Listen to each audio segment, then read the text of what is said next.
The story begins with Kahoru Nagase, a young woman working at an office job. She receives a call from her friend, who tells her she's late, so she quickly finishes up her work. As she heads over to meet her friends, she thinks about how her life isn't that exciting since she just works an average job. She wishes she didn't look so tired, but she suddenly becomes dizzy and passes out. She wakes up to find a man apologizing to her, and she recognizes him as God. He explains that her world is experiencing disturbances caused by dimensional distortions, and as he was destroying one of the distortions, it ended up hitting her. He managed to save her soul, but notes that it's impossible to send her back to her own body, so he offers to make amends by reincarnating her into another world. She gets a chance to say her goodbyes to her friends and family, and they are surprisingly accepting and assured that she will be okay no matter where she goes. God tells her she will be reincarnated into a world that's similar to Earth, but it's not as technologically advanced. Kahoru thinks that since it's less advanced, it will be more dangerous, so she demands an overpowered skill to help her survive. In her new world, Kahoru encounters Celeste, the goddess responsible for her reincarnation. She is happy about their situation, because it gave her a chance to talk to Earth's god who she has a crush on, so she plans to give Kahoru extra blessings. She gives her the ability to communicate and understand the language of her new world, as well as a younger body. She wonders what kind of skills she wants to help her survive in the world, and Kahoru learns she's being sent to the medieval-style world of Verney, where magic, monsters, and hunters are common. Thinking about the ability that will best help her survive, she asks for the ability to freely create any kind of potion, with any effects that she wants. The goddess thinks it's too OP, but Kahoru reminds her that her god promised her she could have anything, so Celeste ends up agreeing. On top of this, Kahoru also demands that her potion containers can be created at any size, as well as an item box with limitless storage. Celeste can't believe she's asking for so much, but Kahoru threatens to complain to her god, so the goddess agrees to all her demands. As she is about to be reincarnated, Kahoru asks for one more thing. The goddess is fed up with her, but Kahoru asks to be her friend, and she happily agrees. In a flash of light, Kahoru arrives in her new world, and she immediately realizes she can hear the birds talking. She slams her head on a tree, thinking the goddess gave it to her as part of her communication ability. She decides to try out her potion skill, creating a healing potion, and it instantly heals the wound on her head. She eagerly heads off to find a town, but after hours of walking, she becomes exhausted. Luckily for her, she just creates another potion, and it instantly restores her stamina. She makes it to a town, and she thinks her first task is to secure some money. She plans to sell her healing potions, so she visits the Hunters Guild. However, the receptionist Gilda isn't familiar with her potions, telling her she should sell them to a pharmacist instead. Kahoru worries she'll have nowhere to sleep since she needs to sell her potions before she has any money, but Gilda allows her to stay for the night. Kahoru goes on to try and sell her potions, explaining that her blue potion can heal external wounds, and the yellow one can heal internal injuries. The adventurers don't believe her, so she doesn't manage to sell anything. Although the adventurers are not interested in her potions, some of them ask for her help with odd tasks, like rubbing their feet and giving them a massage, and she happily agrees, so that she can afford food for the night. There's suddenly an injured man who is carried into the guild. He seems to be in a rough condition, and Kahoru wonders why nobody is healing him. She decides to do it herself and gives him one of her yellow potions, and pours her blue potion onto his wound, which instantly heals it. Her actions are hailed as miraculous, and the hunters consider her an angel. Kahoru learns that magic is a rare skill, requiring a lifetime of training, with even the most proficient mages only able to perform simple tasks like lighting a candle or producing a drop of water. Kahoru thinks she should keep a low profile, but she is summoned to meet with Baron Rennie, the lord of the land. The man takes her by force, but she warns him not to be so rough with her bracelet, gold. Kahoru is taken to the Baron's mansion, and the Baron asks her where she got her potions from. She tells him that she can make them, but it requires her bracelet, which is associate damaged. The Baron promises to punish the man, and Kahoru is happy to get her revenge on him. She tells the Baron she needs time to fix her bracelet, so he orders his maid to prepare his best room for her. Kahoru thinks she's safe for the time being, but she decides to find a chance to escape. The head maid brings her tools to help her repair her bracelet, and she asks for an assistant as well.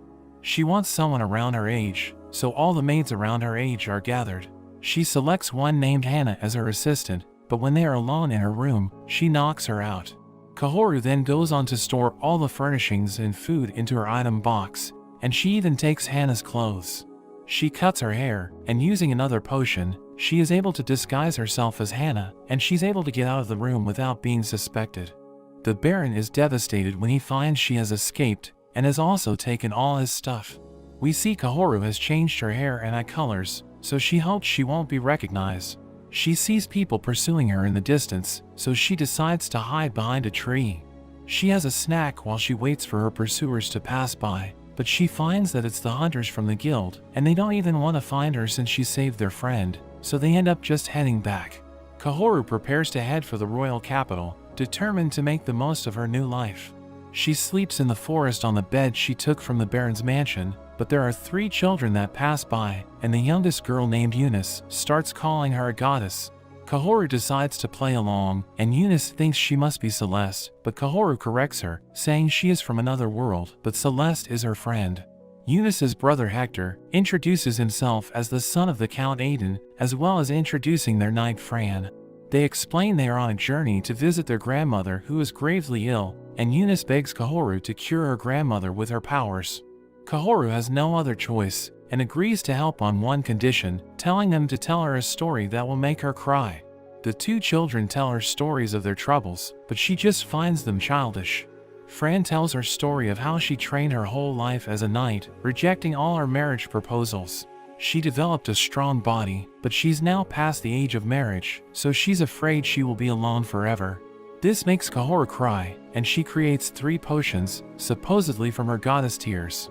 She hands one to Hector to cure his grandmother, one to Fran, which she instructs her to only drink around people she trusts, and the last one is also for her, which she can use to cure someone she wants. We learn that the children are from the western kingdom of Balmor, and we see that 1 month later, their father Count Aiden tells the king about their encounter with the goddess. King Sergei finds it hard to believe, but Fran drinks her potion in front of everyone, and it seems to make her younger. Everyone starts to believe, and Fran reveals her other potion, wanting to give it to the king's aide, Roland. We learn Roland was actually the crown prince, but after losing the use of his right arm in a fight, Sergei succeeded the throne instead. Roland reluctantly takes the potion, and his arm is miraculously restored. Sergei wants him to be king, but Roland claims it's a hassle, and he just wants to have an easy life. Meanwhile, Kahoru makes it to Eris, the capital of the eastern kingdom of Brancott, and she finds that the people there seem to worship Celeste. Hoping to not make the same mistakes as she did in the previous town, Kahoru visits a pawn shop to sell some of the items she took from the Baron's mansion. The shopkeeper thinks they are stolen goods, but Kahoru tells her a sad story of how she inherited them from her mother who just passed away. The man is brought to tears, and he buys her items. At the Brancott castle, we meet Prince Ferdinand as he complains about all the paperwork he has to do, but his friend Fabio tells him it will only get worse when he becomes king. Their friend Alan arrives, and the 3 decide to take a break and get some food. They visit a restaurant in the city where Kahoru is working as a maid, and Ferdinand and Fabio are surprised when they try food that they have never tasted before. Ferdinand thinks it's even better than the food from the palace, and Alan credits Kahoru for introducing the new foods. He tells them that there is more to the restaurant than just the food, and he talks to one of the waitresses to receive their special service. Ferdinand and Fabio wonder what it could be, so Alan tells them to listen to what Kahoru is saying. They overhear her giving wise advice, and become eager to get their turn. When she approaches them, they ask her how to run their domain efficiently, and she tells them to lower the tax rate. They are taken aback by this, but she explains how lowering the tax would bring in more merchants and farmers, who can buy better tools and thus increase their profits. Her advice is something they didn't expect, and after a bit of thought back in the castle, they realize that it makes a lot of sense. Ferdinand starts to want Kahoru for himself, and is willing to do anything to get her. With all the customers gone, the girls sit together and enjoy a wonderful meal that Kahoru has cooked. Kahoru realizes that ever since she has come to this town, she hasn't used her potion powers for healing, but instead for making food, and her plans for a peaceful life seems to be working out. However, things start to get bad for her when Prince Ferdinand visits the restaurant constantly, and keeps bothering her with questions and demanding for her to be the only one to serve him. This makes her lose her temper, and she tells him off for his disrespectful behavior, saying that if he doesn't stop, he won't be allowed in the restaurant anymore. Angered by her outburst, Ferdinand grabs her hand and forces her to follow him, but all the customers and waitresses block the door, so he has no choice but to let her go and leave. He meets his friends outside, and they console him about the rejection, telling him to stop harassing Kahoru and saying he should instead start treating her like a lady. So Ferdinand stops going to the restaurant, and Kahoru thinks she can finally have her peaceful life. She sweeps outside the restaurant, but a royal carriage arrives, and she gets an invitation along with a package. It is a summon from the castle, and she knows her peace is about to be disrupted again. On the day of the party, Kahoru arrives at the castle wearing a dress that she had stolen from the Baron. The guard at the gate takes her invitation, but when he looks at her, he thinks she is the type of girl who bullies those beneath her, so he quickly lets her in. Kahoru enters the castle and can see different women trying their best to look beautiful for Prince Ferdinand, because he is supposed to choose his bride at this party, but she changes into her maid outfit and prepares to serve the nobles. Meanwhile, Ferdinand becomes annoyed because he can't seem to find Kahoru despite sending her a personal invitation. Fabio and Alan tease him to stop looking so angry, since his expressions are going to scare his future wife. However, Ferdinand doesn't care about what they have to say, since he is only thinking about Kahoru, but Fabio mentions how he saw her serving the guests. Ferdinand quickly rushes over, but when he sees her, he demands to know why she's in a maid outfit and not a dress. Kahoru reasons that she's just a maid, and the only logical reason why a maid would be invited to the castle would be to serve, which is why she is wearing such clothes. Ferdinand calls for his subordinate, demanding to know why he didn't deliver Kahoru the clothes he picked out. The man swears he delivered it, but Kahoru says he never explained anything to her, so she assumed the package was for the business next door. Ferdinand gets mad at the man, but he's glad that Kahoru was able to be there, and he immediately prepares to introduce her as his fiancée. Everyone is shocked to hear this, but he starts introducing her to his parents. Kahoru thinks he couldn't marry a commoner, but he suggests they could just get a noble to adopt her. However, Kahoru snaps him back into reality, saying he never even asked her if she wanted to marry him. She rejects him, saying that the life of a queen would mean that she would lose her freedom and privacy. Ferdinand proclaims his love for her intellect and beauty, but she breaks a plate and uses a piece to cut her face. She calls herself a fool, and with her looks gone, she claims she has no value to him. She rejects him once again and dashes out of the castle, while Ferdinand's friends tell him not to go after her. Kahoru gets out of the city, and once she gets far enough, she uses a healing potion to heal her face, and she celebrates getting away from the prince. She rides a carriage over to the western kingdom of Balmor with a merchant named Johann. She gives him advice about his business, and he even ends up offering her a job, but she decides to go her own way. She manages to find a job as a live-in maid at a workshop, but when she gets there, it's not quite what she expected. The owner Barnott introduces himself, but warns her that everyone they hire almost immediately quits. He shows her around, and we see the place is in a rough condition, but thanks to her potions, she is able to clean the entire place in just a few hours. While cleaning up, she sees one of the men working on a hip flask. This gives her an idea, thinking that instead of selling her potions, she can just sell the containers. Thanks to her power, she is able to create a beautiful glass bottle. The men are amazed seeing it, and they immediately agree to help her sell it. Thanks to this, Kahoru is able to make some money and start living an easier life. As she visits the market to buy fruits, a boy suddenly runs past and steals her money. The shopkeeper panics, but Kahoru reveals it was a fake, and it even has a trap to track the boy. At night, she is visited by that same boy, and he tells her about a girl named Kosha, whose mother was hurt by a noble. Despite appearing to be a peaceful city, we learn that it's not quite what it seems as they visit the slums. They reach Kosha's house, and Kahoru uses a potion to change her hair and eyes. She introduces herself as a friend of the goddess and creates a potion for Kosha's mother, which completely heals her, and Kosha wonders how she can repay her, but Kahoru simply hugs her as payment. We see the orphan children start to follow her, and she ends up creating a secret society known as the Eyes of the Goddess, where they tell her about people who need help. We see the merchant Johann, praying to the goddess in front of his sick daughter when he's visited by Kahoru posing as a chemist, but they instantly recognize each other. He's surprised to learn that she is the goddess's angel and asks why she visited his house, because she supposedly only visits the poor people, but she says that it's due to his charitable donations to the poor.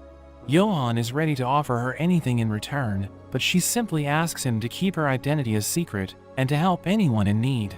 We learn that she's planning to get donations from the rich in the goddess's name while helping people simultaneously. She takes candies from the manor and gives them to the orphan children. Kahoru is embarrassed by the eyes of the goddess name and asks if the kids can change it, but they refuse. In a flashback, we see that she catches up to the boy Emil after he runs away with her pouch, and even heals the wounds on his hands using a potion.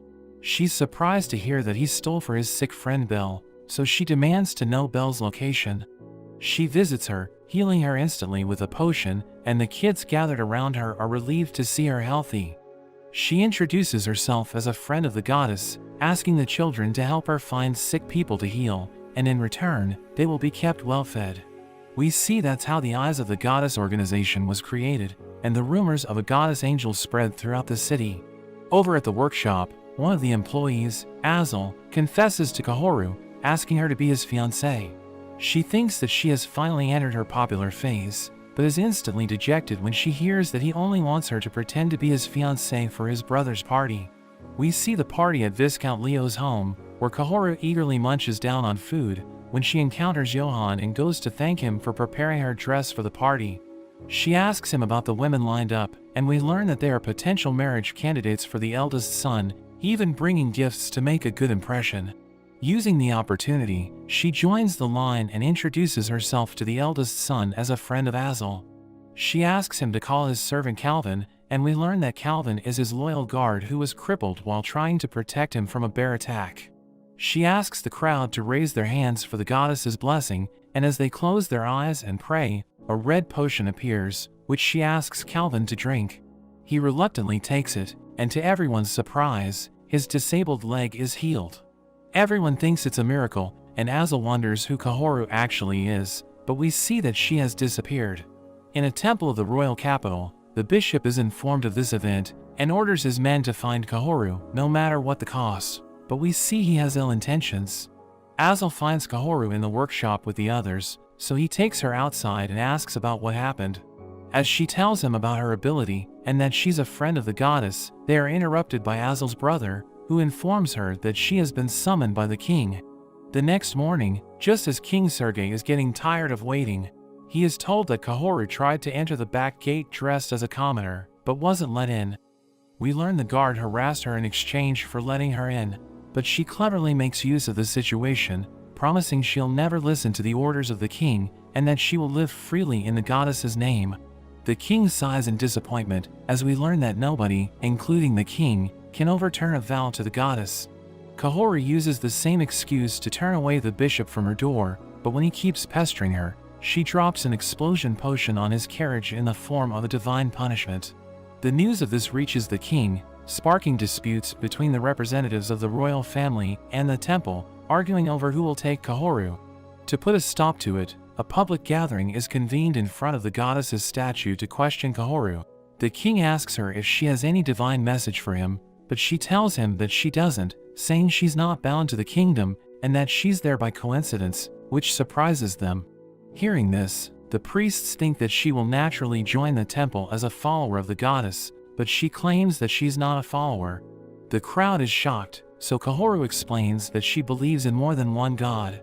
They are bewildered when she tells them that she's the goddess's friend, and that she will bless only the people who deserve it. When she asks why the size of the goddess's chest is exaggerated in the statue, a bucket suddenly drops on her head, and everyone around her laughs. We see Kahoru out getting food in the market. She reflects on how she has been living freely ever since the inquiry, so she thinks she should start making potions for those in need, as the secret organization has its limits, and she realizes she needs an influential ally to achieve this goal. While returning, she encounters Fran, but fails to recognize her. Fran recalls their time in the forest, leaving her stunned as the realization hits her. Fran explains how she became young again, and Kahoru is in awe of the goddess's powers. She requests Fran to introduce her to the count she serves, and she gladly agrees, but notes that her master has changed, and we learn she now serves Roland. He assures her that he's willing to help her as she is his benefactor, and Fran also backs him up.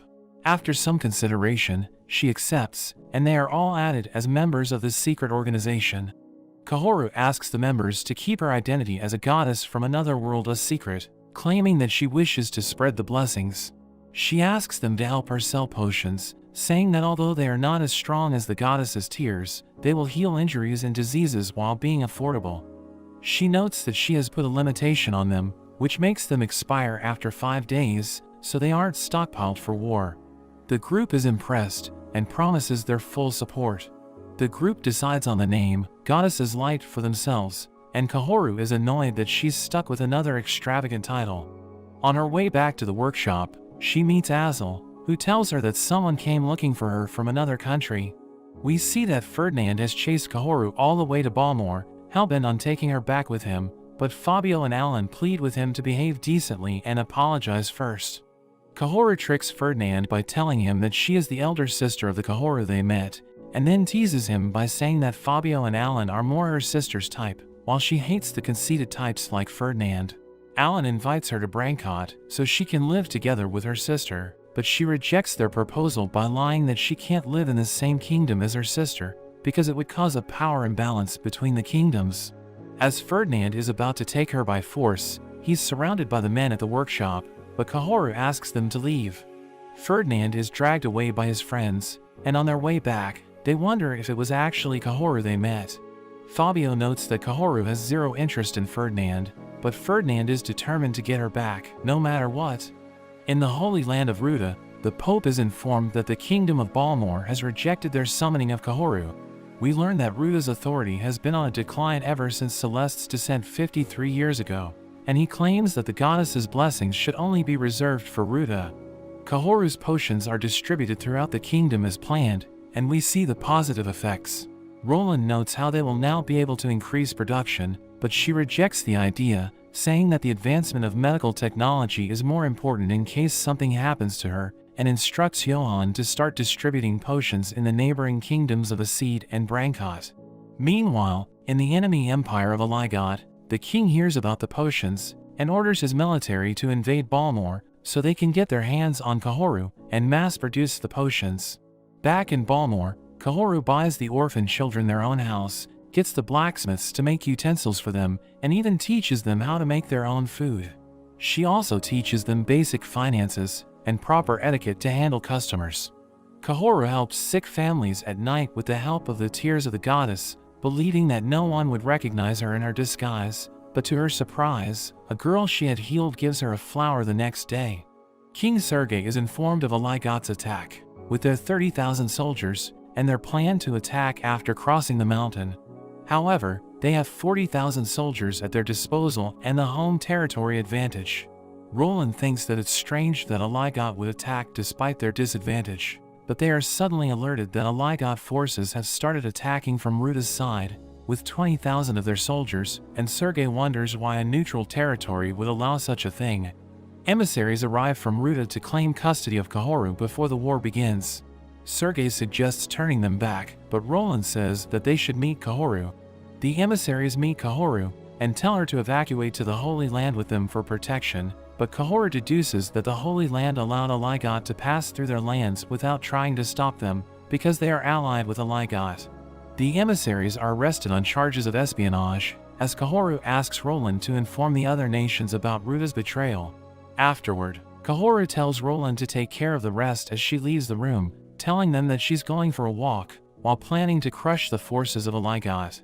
Back at the house, Kahoru gives the kids potions, and tells them to run away if anything goes wrong during her trip, but instead, they express their gratitude and insist on going with her, saying they feel indebted to her, so she agrees to take them along. She thinks of a plan along the way, deciding to evacuate all the villages in the path of the enemy army, and clear out the food supplies in the process, while locating all the water supplies. The following day, Fran spots the enemy resting a few hours away, and tells Kahoru that they will pass through soon. They notice a bishop alongside the enemy commander, revealing a collaboration between the Holy Land of Ruda and the army. They allow the main enemy unit to cross the canyon as they patiently wait for the logistics unit to follow, intending to destroy all their supplies.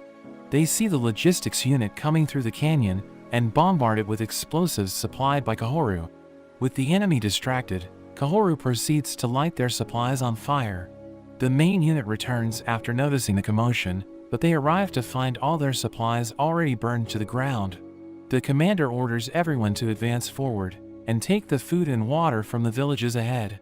With the enemy's morale already low from their supplies being destroyed, things take a turn for the worse when they discover that all the water has been poisoned and there is no food in the villages. Meanwhile, we see a kid from one of the villages come running to Kahoru. He informs them that the enemy has taken over a secret well in a village which had been hidden from her, but traders sold this information to the enemy, so Kahoru and her companions head over to the village. Roland and his soldiers fight the enemy in the village, while Kahoru heads toward the well with the kids.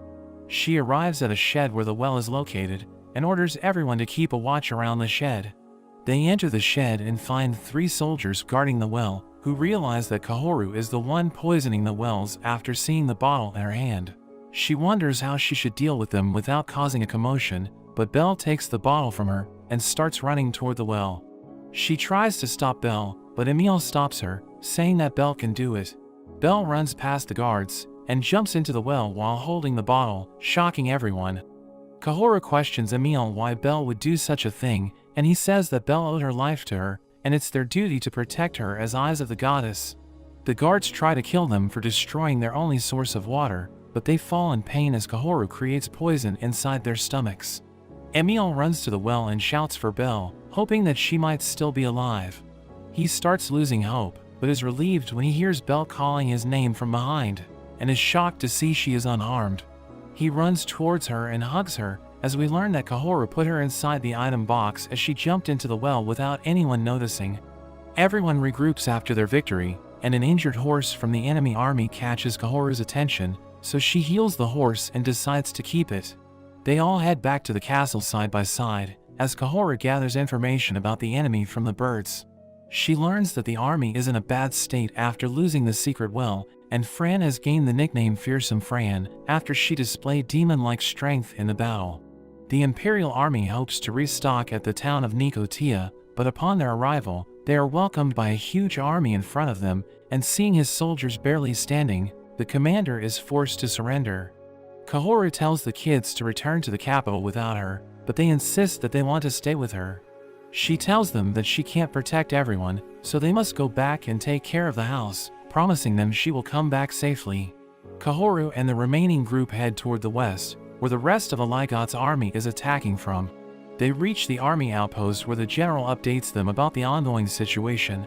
We learn that both armies are currently in a standoff with the same number of troops, and that direct confrontation can't be avoided, so Kahoru decides to lure the Imperial Army using potions as bait.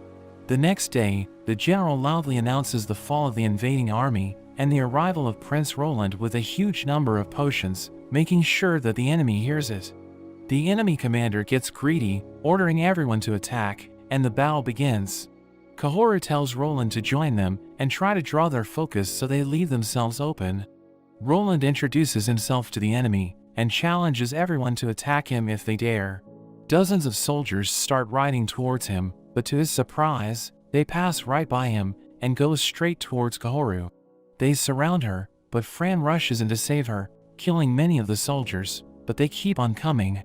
A stray arrow flies toward Kahoru, but Roland intercepts it, and it pierces his shoulder. Fran continues to defend against the soldiers, but her sword eventually breaks as she is pierced by a spear. Kahoru becomes infuriated, unleashing explosions on the battlefield, halting the war as a golden ray shoots out of her, reaching the sky. She orders everyone to stay put while she performs an important ritual, and even the enemy soldiers obey her. She appreciates Fran for her loyalty and hard work, and offers her a wish to have anything she wants in her next life. But Fran just asks for strength to protect her lord once more. She is pleased by her answer, and she tells Fran to fulfill her wish in this life, as she gives her a potion that heals all her injuries. She also gives Fran a holy sword, and grants her the title of Guardian Knight of the Goddess. Fran accepts her gift and charges at the enemies, slicing through them with ease. Fran chases soldiers with an evil look, while Roland and the rest of the soldiers beg Kahoru to give them swords as well. Fran continues on her rampage, while Kahoru fires explosions across the battlefield, scaring away all the enemy soldiers, while the enemy commander loses hope and decides to retreat. They discuss the aftermath of this war, saying that the Aligot won't mess with them again. Roland informs them that the priest who was caught has also confessed about their secret collaboration with the Empire thanks to one of Kahoru's potions.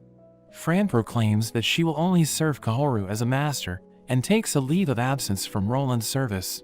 He gives up on keeping her after seeing the determination in her eyes, and Kahoru also takes back the holy sword she gave him because he isn't a guardian knight.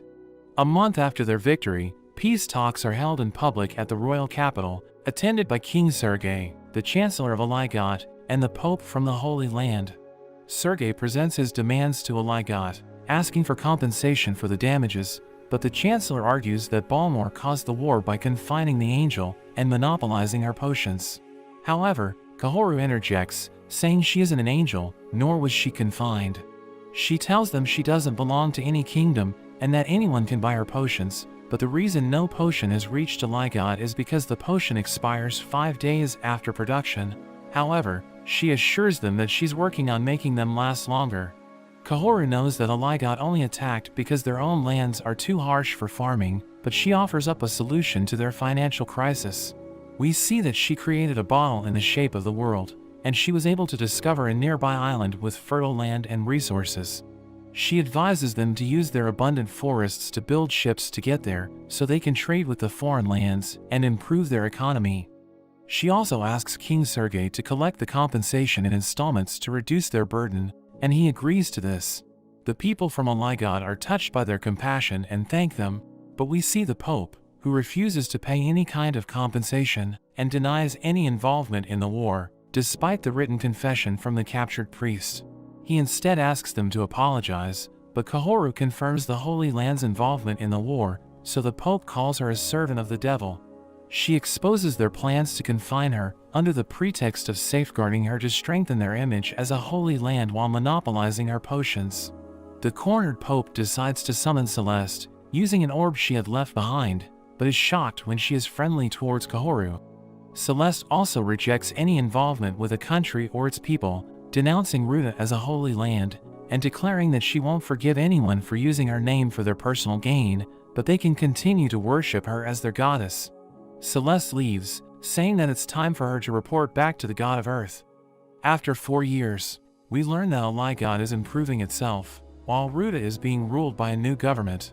Kahoru has retired from the workshop, and Emile and Belle have grown attached to each other, while Fran and Roland are now married. Kahoru decides to leave on a journey to find a husband, but is again followed by the others. She decides to go to the countries in the east, after passing through Brancott. Ferdinand is happy to learn that Kahoru has returned, and rushes to meet her, but is disappointed when the mates there tell him that it was Kahoru's older sister who has already left. We see Kahoru and the group riding towards the town of Salinas, and she reminds them of their facade as a family of nobles. The party arrives at Salinas, and they book 3 separate rooms in a hotel. Kahoru is determined to earn money and find a husband, but just as she sets out to do that, she gets kidnapped by a group of thugs. We see that she isn't the only one to be kidnapped, and she notes that the thugs only kidnap pretty girls, which makes her unusually happy. At night, the innkeeper tells the group that Kahoru left soon after arriving at the inn, and the group figures that something must have happened to her, because she isn't back for dinner, which she never misses. Meanwhile, we see Kahoru help a girl by taking her pain away and transferring it over to the guard, who is unwilling to help her. He threatens to attack her, so she tells him that she can use the same spell on him again, but with his sword this time. The guard runs away from the cell out of fear, and Kahoru calms the girls by saying that she will save them, but suddenly the leader of the kidnappers rushes into the basement, demanding an explanation. Kahoru acts meek and tells him that he left for no reason, fooling him into believing that the guard is just slacking off. Kahoru figures that the kidnappers must be part of a larger organization and decides to expose them. Out in the city, Roland and the rest are searching for Kahoru, but she's nowhere to be found. The guards keep rotating because of Kahoru's schemes. One guard is assigned to watch over the girls, while the rest are scolded by the leader upstairs. Kahoru makes use of this and asks the guard what's going to happen to them. She is shocked to learn that they will be sold as slaves to noble families, and she thinks that they are backed by a much larger organization than she had thought. She learns from the guard that Roland and the others are searching for her in the city, but he reveals they will be transported in the morning, so Kahoru decides it's time to make a move. Morning arrives, and the girls are loaded into barrels to be transported. As the carriage starts moving, Kahoru summons a knife, which she uses to free herself from her restraints, but she also ends up cutting herself. She holds in a scream as she quickly drinks a potion, realizing later that she could have just teleported the ropes to her item box. They arrive at a checkpoint, and Kahoru bursts out of the barrel screaming for help, but we see that the checkpoint guards are in cahoots with the kidnappers. She decides to put an end to things, and uses the same techniques she had previously used against the Empire to cause a commotion, letting her group know where she is. As the kidnappers and guards rush towards her, she deals with them by kicking barrels and using pepper spray. The rest of the girls pop out from the barrels, spraying the other kidnappers. Kahoru's group and the guards arrive, but find all the kidnappers have already been dealt with. Fran scolds her for being reckless, and the guard captain inquires about what happened. She takes the opportunity to reveal everything about the kidnapping ring and exposes the checkpoint guards who were a part of it. Everyone is shocked by the revelation, and the captain asks them who took the people down. The onlookers assume that Kahoru defeated them, but to avoid the hassle, she just says that the goddess came to save them from being kidnapped.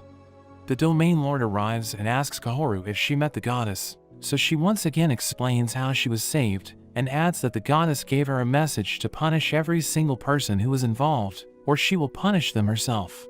She scares everyone, telling them that the goddess might destroy the domain lord's home, or burn the city down if any person remains unpunished or runs away. The mothers of the kidnapped girls arrive, but one of the girls named Riette is left behind. We learn that she was sold by her parents, so Kahoru decides to adopt her instead of sending her to the orphanage. The girl agrees, and Kahoru is delighted to finally have a partner like the others. They hit the road, and Kahoru worries that Riette will get tired if she sits on horseback for a long time. She asks her horse Ed for a favor, which he agrees to, but he changes his mind immediately when she asks him to pull a carriage. She entices him by making a potion container into a war chariot with various advanced functions, so he ends up agreeing. We see Celeste reporting back to the god of Earth, mentioning all of Kahoru's good deeds, and he compliments her for keeping Kahoru and her world safe. She's happy to hear this, assuring him that she will keep doing her job. We see the group continuing their journey to the royal capital Latenia, but Kahoru is exhausted, so she decides to go to a hot spring instead. They stop at a stable where a farmer points them to the hot spring deep in the mountains, but tells them about the distance, saying that there's no point going because they just get sweaty on their way back. But they decide to go anyway, so he also warns them about the band of thieves in the mountains. Roland asks Kahoru about the device shaped like a pig's nose on her face, so she explains that it's for detecting the sulfur from the hot springs. They find the hot spring, and as the girls unwind, Kahoru conjures a lion's head over the water source, explaining that it's a custom from her homeland. She attempts to talk about romance with the girls, but is surprised that both couples have nothing to share. Riette asks about Kahoru's own experiences, but this makes her sulk as she realizes that she has never been in a relationship. Roland and Emile sit waiting together when they hear rustling sounds and rush to capture 3 intruders. The girls arrive as one of them explains that they are residents of the mountain village that manages the hot springs. Kahoru apologizes for bathing there without permission, but they tell her she can use the hot springs as she pleases. Fran and Roland are suspicious of the boy when they invite them to their village, but Kahoru surprisingly agrees to go. On the way to the village, Fran wonders why she agreed, and she says that she only did it for fun. The chief greets them at the village entrance, inviting them in for a meal at the village hall, where Kahoru points out that the gathering looks like a matchmaking party. During the meal, the chief joins them and says that although they are just travelers, they are all now a part of the village, so they must help make decisions for the village. We learn from the chief that the village is terrorized by a band of thieves, and that they are looking for someone strong enough to deal with them, making Fran fantasize about saving the villagers. Just as Fran is about to agree, Kahoru stops her, offering them her prayers instead. The villagers lash out at Kahoru, snapping Fran out of her fantasy, and the others decide to leave as they realize that the villagers were just trying to use them as shields. As they are leaving, the village elders stop them, begging Kahoru and the others to save them. The chief tells them that they were simple farmers until the thieves came knocking at their door, demanding compensation in return for giving them protection. He says they were hoping for skilled fighters to pass by, because they lack the means to handle the thieves themselves. But Kahoru questions how they plan on dealing with all the other bandits that would target the village after they left, and lectures them for depending on other people for help, asking if their ancestors would have done the same. The chief is ashamed, but the kids step up, showing their resolve to fight for their village, and asking Kahoru to teach them how to fight. The villagers rally behind the kids, and they are determined to protect their village. Kahoru agrees to train them, saying that she will only teach them but not fight for them. Fran and Roland train the men in martial arts, while Kahoru helps fortify their defenses by mixing a potion in water and instructing a villager to paint on the fences, which will make them as strong as concrete. They set up buckets as traps, but the chief tells Kahoru that there are no more. So Kahoru yells out to Celeste, teasing her about her chest, so Celeste drops a bunch of buckets on her, but Kahoru just collects them. The villagers finish fortifying their defenses, and one of them announces that the thieves have arrived. The chief rejects their demands at the gate, so they try to break the fences down. The fence holds strong thanks to the potion, and the men get cut by the thorns when they try to squeeze through. The thieves get taken out by the various traps, and the villagers charge at the remaining thieves with their spears. One of the kids tries to attack the bandit leader, who pushes his sword away and tries to kill him, but the chief stops him. Fran jumps onto the battlefield, cutting down a tree as she lands, forcing the leader to surrender after seeing her strength. They round up all the thieves, and Kahoru tells the villagers to send a messenger to the city and exchange the thieves for a bounty. Kahoru recommends another visit to the hot springs on their way back, but one of the kids runs after them, asking Fran to teach him more martial arts so that he can kill more enemies. But she tells him that it's meant for protecting your loved ones, and she encourages him to grow up and become a brave farmer. Later that night, the girls rest in the hot spring as Kahoru plans to open a potion shop next, but before she can continue, they hear a sound nearby. Fran throws a bucket into the bushes, revealing Emile and Roland, who get flustered and blame each other, as the girls accuse them of trying to peek. We see soldiers outside a new drugstore, and they see that it has medicine for any condition. They excitedly check it out, and we see that it's Kahoru's shop. We learn that she opened the shop in the kingdom of Jushril, selling her potions for profit so she can live an easy life. The soldiers ask about the specific type of potion, which we learn deals with itchy feet, a common condition known as soldier syndrome. Kahoru sells 3 types of potions, from just relieving the itch to completely healing the rash. The soldiers find the cheapest potion quite affordable since it's only 3 silver, but Kahoru knows that once they use it, they'll be hooked and be forced to keep buying it. Kahoru moves on to the second phase of her plan as we cut to the guild, where Emile and Belle accept a job posted by Kahoru to act as her guards, and Kahoru announces their tasks in front of other hunters.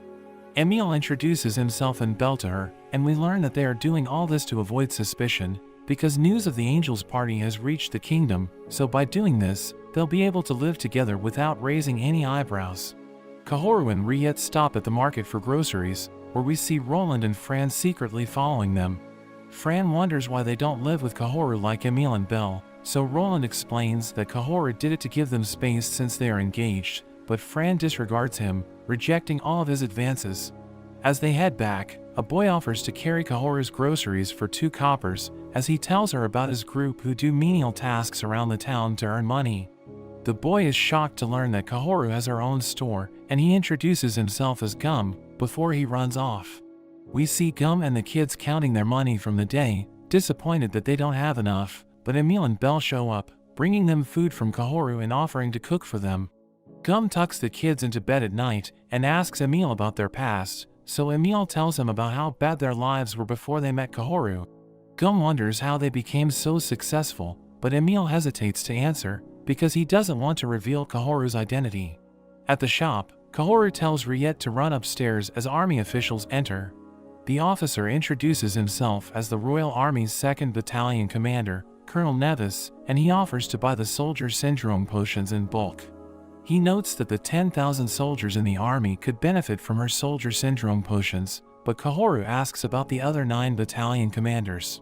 He promises to distribute the potions fairly among the other battalions, and even promises to sell them at the same price. Kahoru wonders what he gets from doing this, but he says that it's not something that a civilian needs to know. Kahoru ends up agreeing to the deal, and she thinks about all the money she'll be making. Gum asks Kahoru if he can become like Emil and Belle, so she assures him, saying that everyone has value, and shows him a flute that she will use to call him if she has work for him. Kahoru delivers her potions to Nevis in his office, but she asks for a tour of the place before she leaves. They see soldiers practicing communication using boxes, and they seem to have a code, but Kahoru is able to understand them, and she knows that they are talking about her. Back at the shop, she is suddenly visited by a frustrated commander, who complains that Nevis hasn't been sharing the potions with the other battalions. She assures him that his battalion will get priority for the next shipment, and says that separate arrangements will be made for each battalion, so the commander thanks her for the consideration and leaves. A noble arrives at the shop, and we learn that he's the landlord, Count Olam. He presents her with the contract that says the landlord will receive half of all profits, as well as ownership over the products, allowing him to control the pricing and know the method of production. Kahoru is furious at the terms but accepts the contract. Olam tells the realtor to handle the paperwork, and after he leaves, we learn that he got the rights to the shop after bullying the previous owners. The realtor wonders why she agreed to such an unfair contract, but she just asks him for a favor instead. The next day, Olam prepares to collect the previous day's profit, and we learn that his main motive is to acquire the production method for the soldier syndrome potions. But he enters to find Emil and Belle selling lunches instead, and they tell him that Kahoru is at the new shop, while this shop now sells boxed lunches. Olam is furious and goes to Kahoru, demanding an explanation, so she tells him that she will keep moving shops if he keeps buying them, and she might even have to move to another country, but she will tell everyone that she couldn't sell potions because of him. Roland also tells him to back off, threatening him with Fran's sword, so he offers Kahoru her shop back and says he won't disturb her again. They go back to their original shop, but Belle tells them to get ready to make lunches. Kahoru tells her they can go back to selling potions, but Belle reveals they have an order for 50 lunches that was booked in advance. They are all shocked to hear this, but they prepare to get to work, and Kahoru wonders when she will have her easy life. We see a vegetable farmer arriving from the village of Goa, but there's a rat that jumps out of his cart and makes its way into the city. Riette tries to wake Kahoru up when Belle barges in, reminding her that they have to make more lunches. We see the groups making their lunches, and Kahoru wonders if she could just make all the boxes using her ability, but she decides to do her best. All the lunches are quickly sold out except Kahoru's. The customers compliment how good the other lunches are, but they think Kahoru's are just normal. Kahoru is devastated hearing this, so they console her by grabbing some of her lunches, but she's frustrated that she sold the least, even though she came up with the recipes for all of the lunches. Kahoru thinks about turning their drugstore into a convenience store, since they already sold a lot of things other than just potions. Fran tells Kahoru that they are out of potions that cure fevers, and Kahoru wonders if there's a cold going around. She prepares to go deliver potions to the army, and Fran decides to secretly follow them, leaving Roland to handle the store. Gum and his friends accompany Kahoru, and tell her that Emil and Belle have been taking care of them in their free time. They arrive and Kahoru enters the office, where Nevis introduces her to Commander Larsrick. She confronts Nevis about the complaint she received about him not sharing the potions, but realizes that he has no ill intent, and thinks that she shouldn't jump to conclusions. But she accidentally reads a document on the table, and lashes out at Nevis for selling her potions illegally and embezzling money, but we see that he's confused. He asks how she can read a document that is written in a coded language, and we learn that it was seized from a gang that embezzles military supplies. Kahoru figures that she can read it because of the language ability Celeste gave her, so she ends up explaining to them how to decipher it. Nevis is impressed by her and offers her a position to join the army, but she turns him down. We see Larsrick arrive at their shop, and he tells Kahoru that he has a personal request and invites her to his house. Kahoru and Riet follow him back to his house and are shocked to see how big it is. We learn that Larsric is a viscount, but Kahoru assumes that he might not be that rich after seeing how cheaply the house is furnished.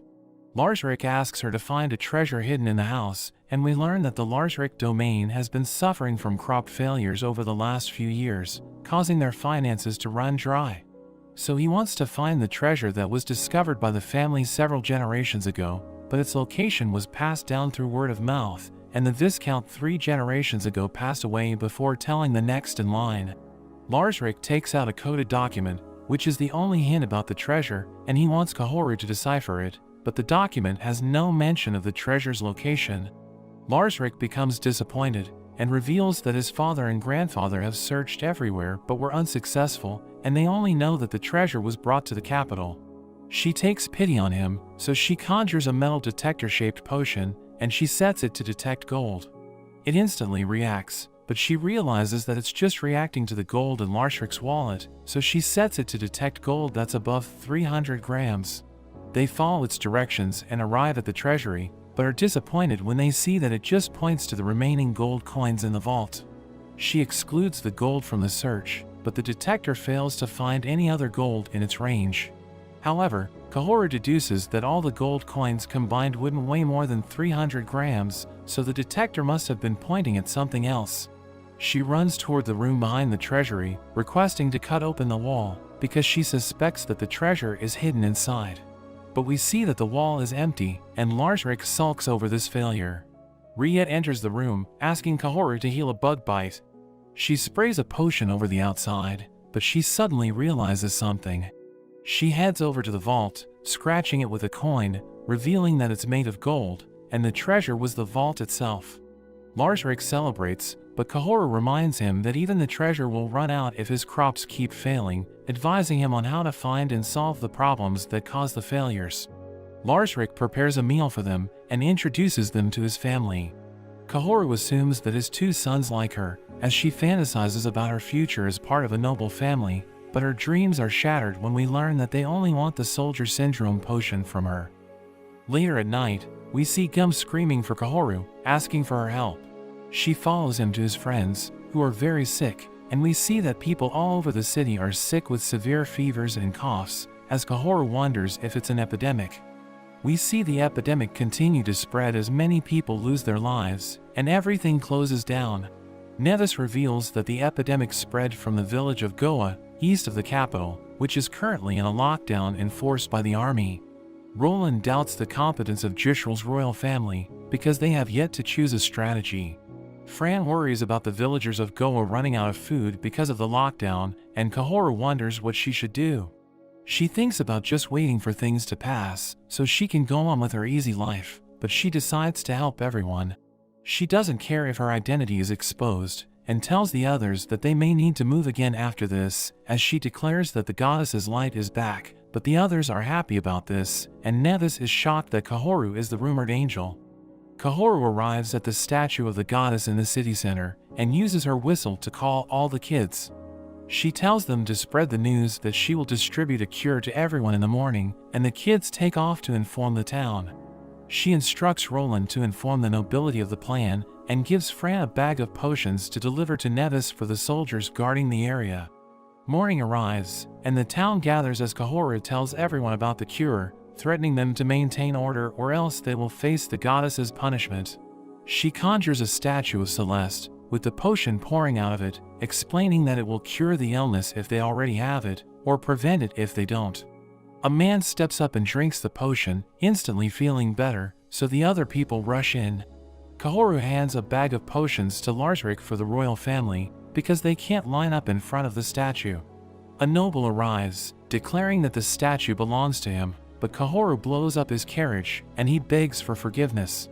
Kahoru summons another statue and tells the noble to get in line like the rest, while directing the soldiers to the other statue, so they can help out after being cured.